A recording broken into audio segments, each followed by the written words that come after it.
از خودتون مراقبت کنید.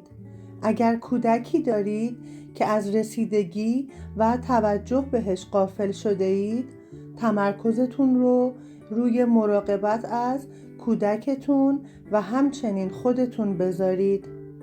از منابع خودتون محافظت کنید، مثل وقتتون، انرژیتون و پولتون.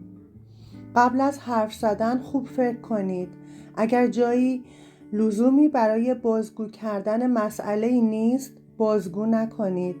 حرفاتون رو پیش خودتون نگه دارید که اگر مراقب نباشید باعث میشه بر علیهتون استفاده بشه.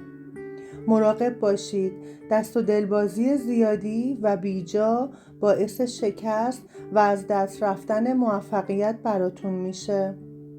شما تازه شروع کرده اید، پس با خود و روند کار صبور باشید و تسلیم نشید.